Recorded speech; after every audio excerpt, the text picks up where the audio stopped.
ದೈವದರ್ಶನ official ಚಾನೆಲ್ಗೆ ನಿಮ್ಗೆಲ್ಲ ಸ್ವಾಗತ.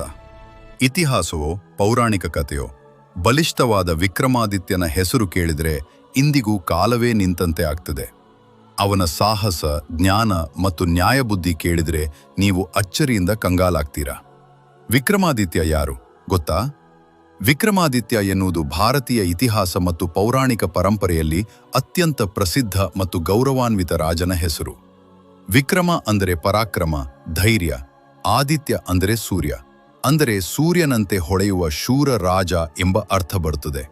ಆದರೆ ಒಂದು ಕುತೂಹಲಕರ ಸಂಗತಿ ಏನಂದ್ರೆ, ವಿಕ್ರಮಾದಿತ್ಯ ಎಂದರೆ ಒಬ್ಬನೇ ವ್ಯಕ್ತಿಯಲ್ಲ, ಇದು ಹಲವಾರು ರಾಜರು ಬಳಸಿದ ಬಿರುದು. ಆದರೆ ಜನಪ್ರಿಯ ಕಥೆಗಳಲ್ಲಿ ಉಜ್ಜಯಿನಿಯ ಮಹಾರಾಜನಾದ ಒಬ್ಬ ಮಹಾನ್ ರಾಜನನ್ನು ಈ ಹೆಸರಿನಿಂದ ಹೆಚ್ಚು ಗುರುತಿಸಲಾಗ್ತದೆ.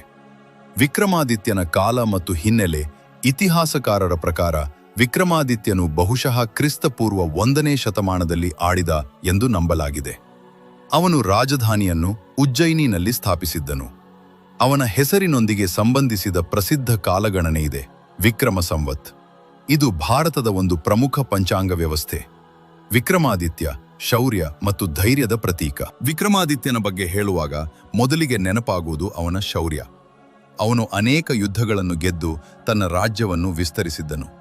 ಶತ್ರುಗಳಿಗೆ ಭಯ ಹುಟ್ಟಿಸುವ ಯೋಧ, ತನ್ನ ಪ್ರಜೆಗಳಿಗೆ ರಕ್ಷಕ ಧರ್ಮ ಮತ್ತು ನ್ಯಾಯದ ಪಾಲಕ.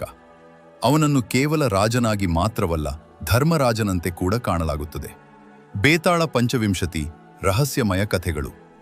ವಿಕ್ರಮಾದಿತ್ಯನನ್ನು ಅಮರಗೊಳಿಸಿದ ಕಥೆಗಳಲ್ಲೊಂದು ಬೇತಾಳ ಪಂಚವಿಂಶತಿ. ಈ ಕಥೆಗಳಲ್ಲಿ ವಿಕ್ರಮಾದಿತ್ಯನು ಶ್ಮಶಾನಕ್ಕೆ ಹೋಗಿ ಒಂದು ಪ್ರೇತವಾದ ಬೇತಾಳನನ್ನು ಹಿಡಿದು ತರಲು ಪ್ರಯತ್ನಿಸ್ತಾನೆ. ಪ್ರತಿ ಬಾರಿ ಬೇತಾಳ ಒಂದು ಕತೆ ಹೇಳಿ ಪ್ರಶ್ನೆ ಕೇಳುತ್ತದೆ. ವಿಕ್ರಮಾದಿತ್ಯನು ಉತ್ತರ ಕೊಟ್ಟರೆ ಬೇತಾಳ ಮತ್ತೆ ಮರಕ್ಕೆ ಹಾರಿ ಹೋಗುತ್ತದೆ. ಈ ಕಥೆಗಳು ಕೇವಲ ಮನರಂಜನೆ ಮಾತ್ರವಲ್ಲ, ಇವು ನ್ಯಾಯ, ನೀತಿ ಮತ್ತು ಜ್ಞಾನ ಕಲಿಸುತ್ತವೆ. ಸಿಂಹಾಸನ ದ್ವಾತ್ರಿಂಶಿಕೆ, 32 ವಿಗ್ರಹಗಳ ಕತೆ. ಇನ್ನೊಂದು ಪ್ರಸಿದ್ಧ ಕತೆ ಸಂಗ್ರಹವೆಂದರೆ ಸಿಂಹಾಸನ ದ್ವಾತ್ರಿಂಶಿಕೆ. ಈ ಕಥೆಯಲ್ಲಿ ವಿಕ್ರಮಾದಿತ್ಯನ ಸಿಂಹಾಸನದಲ್ಲಿ 32 ದೇವತೆಗಳ ವಿಗ್ರಹಗಳಿರುತ್ತವೆ. ಪ್ರತಿಯೊಂದು ವಿಗ್ರಹವು ಅವನ ಮಹತ್ವದ ಒಂದು ಕಥೆಯನ್ನು ಹೇಳುತ್ತದೆ. ಆ ಕಥೆಗಳು ಅವನ ಧರ್ಮ, ನ್ಯಾಯ ಮತ್ತು ದಾನಶೀಲತೆಯನ್ನು ತೋರಿಸುತ್ತವೆ. ನವರತ್ನಗಳು, ಜ್ಞಾನಿಗಳ ಸಭೆ.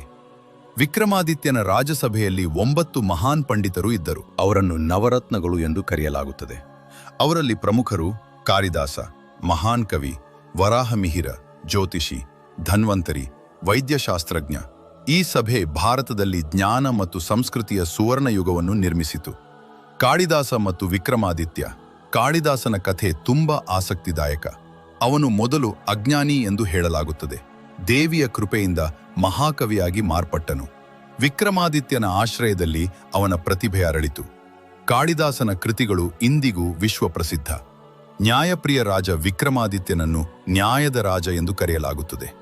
ಅವನ ನ್ಯಾಯದ ಗುಣಗಳು: ಯಾರನ್ನೂ ಪಕ್ಷಪಾತವಿಲ್ಲದೆ ವಿಚಾರಣೆ ಮಾಡುತ್ತಿದ್ದ, ಸತ್ಯವನ್ನು ಹುಡುಕಲು ಯಾವುದೇ ಮಟ್ಟಕ್ಕೂ ಹೋಗುತ್ತಿದ್ದ ಬಡವರಿಗೂ ಸಮಾನ ನ್ಯಾಯ ನೀಡುತ್ತಿದ್ದ. ಅವನ ನ್ಯಾಯ ತೀರ್ಪುಗಳು ಇಂದಿಗೂ ಕಥೆಗಳಾಗಿ ಪ್ರಸಿದ್ಧ. ದಾನಶೀಲತೆ. ವಿಕ್ರಮಾದಿತ್ಯನು ಅತ್ಯಂತ ದಾನಶೀಲ ರಾಜನಾಗಿದ್ದನು. ಬಡವರಿಗೆ ಧನ ನೀಡುತ್ತಿದ್ದ, ಪಂಡಿತರನ್ನು ಗೌರವಿಸುತ್ತಿದ್ದ, ದೇವಾಲಯಗಳು ಮತ್ತು ಶಿಕ್ಷಣಕ್ಕೆ ಸಹಾಯ ಮಾಡುತ್ತಿದ್ದ ಅವನ ದಾನಗುಣದಿಂದ ಅವನ ಹೆಸರು ಅಮರವಾಗಿದೆ. ವಿಕ್ರಮಾದಿತ್ಯ ಪೌರಾಣಿಕನ, ಇತಿಹಾಸನ? ಇದು ಇನ್ನೂ ಚರ್ಚೆಯ ವಿಷಯ. ಕೆಲವರು ಅವನನ್ನು ನಿಜವಾದ ಇತಿಹಾಸದ ರಾಜನೆಂದು ನಂಬುತ್ತಾರೆ, ಕೆಲವರು ಅವನನ್ನು ಪೌರಾಣಿಕ ವ್ಯಕ್ತಿ ಎಂದು ಪರಿಗಣಿಸುತ್ತಾರೆ. ಇನ್ನೂ ಕೆಲವರು ಇದು ಹಲವಾರು ರಾಜರ ಗುಣಗಳ ಸಂಯೋಜನೆ ಎಂದು ಹೇಳುತ್ತಾರೆ. ಆದರೆ ಒಂದು ವಿಷಯ ಸ್ಪಷ್ಟ: ವಿಕ್ರಮಾದಿತ್ಯನು ಭಾರತೀಯ ಸಂಸ್ಕೃತಿಯಲ್ಲಿ ಅಮರ ವ್ಯಕ್ತಿತ್ವ. ವಿಕ್ರಮಾದಿತ್ಯನ ಜೀವನದಿಂದ ಪಾಠಗಳು. ವಿಕ್ರಮಾದಿತ್ಯನ ಕಥೆಗಳು ನಮಗೆ ಹೇಳುವ ಪಾಠಗಳು: ಧೈರ್ಯ, ಯಾವ ಪರಿಸ್ಥಿತಿಯಲ್ಲೂ ಹೆದರಬೇಡ. ನ್ಯಾಯ, ಸತ್ಯದ ಪರ ನಿಲ್ಲು. ಜ್ಞಾನ, ಕಲಿಯುವುದನ್ನು ನಿಲ್ಲಿಸಬೇಡ. ದಾನ, ಇತರರಿಗೆ ಸಹಾಯ ಮಾಡು. ಧರ್ಮ, ನೈತಿಕತೆಯನ್ನು ಪಾಲಿಸು. ಜನಪ್ರಿಯತೆ ಮತ್ತು ಪ್ರಭಾವ.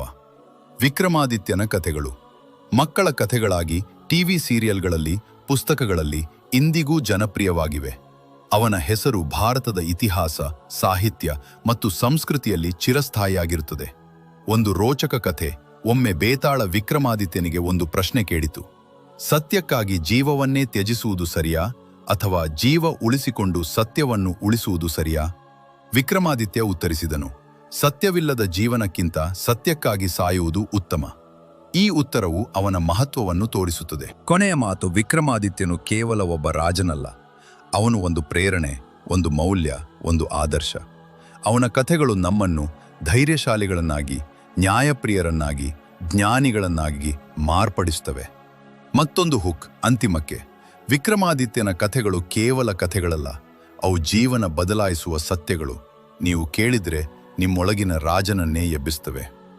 ವಿಡಿಯೋ ಇಷ್ಟ ಆದರೆ ದಯವಿಟ್ಟು ಲೈಕ್ ಮಾಡಿ, ಸಬ್ಸ್ಕ್ರೈಬ್ ಮಾಡಿ, ಸಪೋರ್ಟ್ ಮಾಡಿ. ಧನ್ಯವಾದಗಳು.